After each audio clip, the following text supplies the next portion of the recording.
The square knot is a really useful and common knot in macrame. You can make plant hangers and the baskets for plant hangers. You can make keychains, wall hangings, and other such designs. I sell a lot of these items as kits in my Etsy store on my website, the links for which can be found at the beginning and end of this video tutorial. If you wish to make a wall hanging or the basket for a plant hanger, please watch my video called Alternating Square Knot.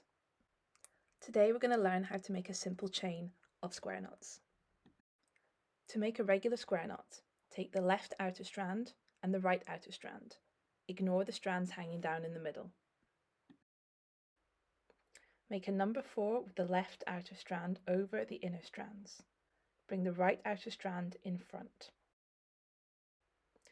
Take the end of the right outer strand and feed it around the back and through the inside of the number 4.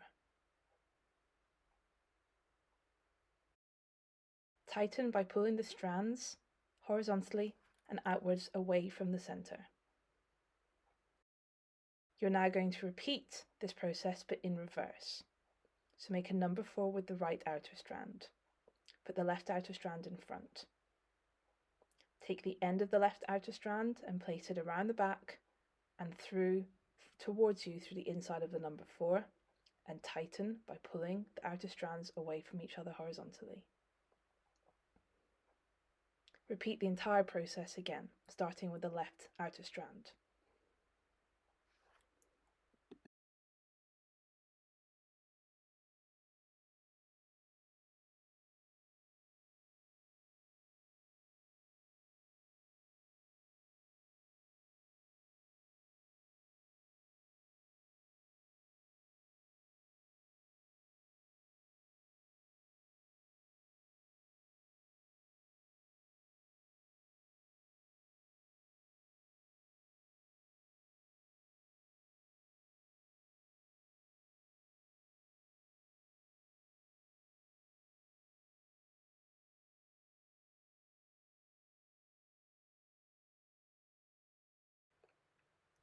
If you're ever unsure whether or not you need to be using the left or the right hand side, look to see where the most recent vertical part of the knot lies.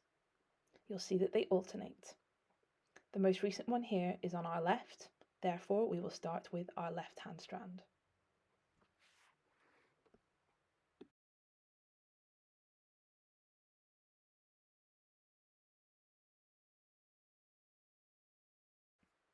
I hope you enjoyed learning this macrame knot with me today, so please hit subscribe for more mindful macrame knot videos and tutorials. You can also check out my website or Etsy store to see my full kits and contain all materials and full instructions where everything is cut to size for you in advance, leaving you to focus on the fun parts of the learning and the creating. I love to see pictures of your work, so please follow and tag us on Instagram and Facebook, and don't forget to follow me for more inspiration and details of any upcoming in-person and virtual workshops.